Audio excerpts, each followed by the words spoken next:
মানে ওর যেটা cerebellar atrophy মানে হলো আমাদের ব্রেনের পিছনের যে জায়গাটাতে সেরিবেলাম থাকে, মানে যেটাকে আমরা বাংলায় বলি হচ্ছে লঘু মস্তিষ্ক, এইটা চুপসায়ে গেছে। এবং এইটার ব্রেনের ভিতরে যে নিউরন বা যে কোষগুলা থাকে, এই জন্য এটা আস্তে আস্তে নষ্ট হয়ে যাচ্ছে।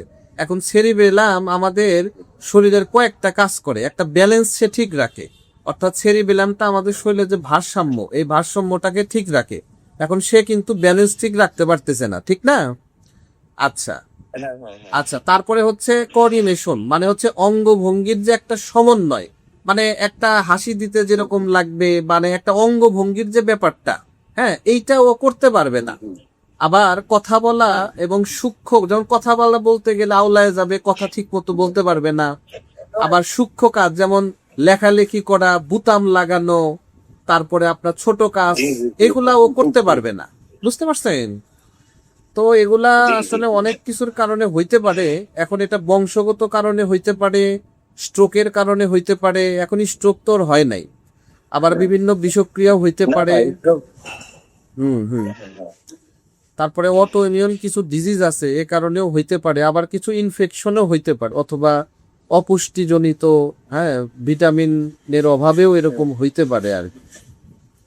তো মূল সমস্যা হচ্ছে ওর হাঁটা চলাফেরা ভারসাম্যহীনতা হবে, মাতালের মতো কিন্তু টলমল করবে, ও কিন্তু ওইরকমই টলমল টলমল করে আর কি। দেখছেন আপনি ব্যাপারটা?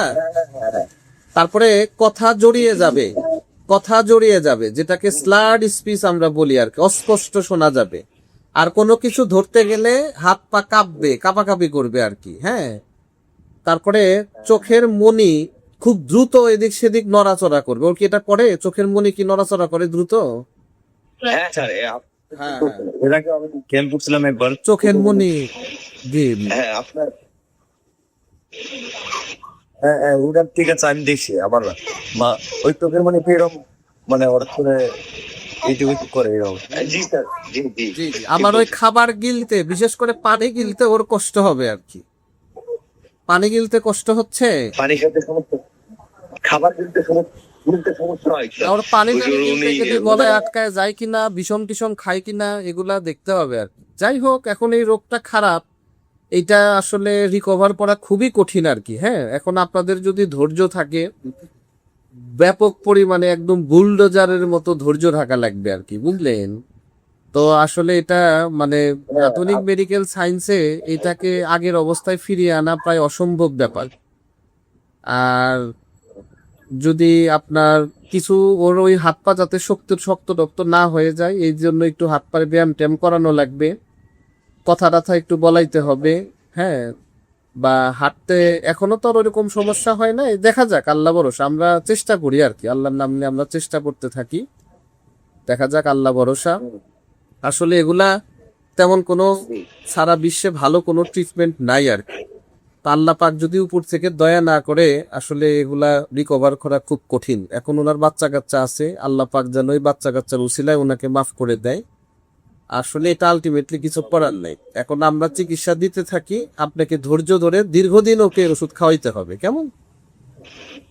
এটা কিন্তু অল্প সময় চিকিৎসাতে কাজ হবে না ভাই সাহেব, এটা অনেক দিন ওষুধ খাওয়াইতে হবে, বুঝতে পারছেন? এই আল্লাহ বলছে, আমি আমি তো যেহেতু এই রোগের পূর্ণাঙ্গ কোনো চিকিৎসা এখনো হয়, আল্লাহর উপরে তাওয়াক্কুল করে আপনাদের উপরে এটা ভরসা করে ইনশাআল্লাহ আমি চালিয়ে যাবো, মানে আমার জন্য। আর লক্ষণগুলো তো সব মিলেই গেল, আমি যা যা বলছি এই সমস্ত লক্ষণ তো মিলে গেছে, তাই না? ব্রেনেরও কিছু সমস্যা দেখা দিচ্ছে, মানে এ, অনেক সময় বাচ্চাদের, ছোট বাচ্চারা যেরকম আচরণ করে না, ঠিক সেরকম আর কি। জি। অনেক এ, মানে ওর কথা কি মেন্টালি প্রবলেম যেরকম যে গুলো আর কি হয়, ঠিক সেই সমস্যাগুলো, মানে খালি ওই সমস্যা হলে তো ওইটাই, সাথে সাথে এই যে মানসিক মেন্টালি সমস্যাগুলো, এটাও অনেকটা ভোগান্তি না, বাড়াইতেছে। ভোগান্তি, হ্যাঁ, এটা আসলেই কষ্ট, কষ্ট। খুব কষ্ট, খুব কষ্ট।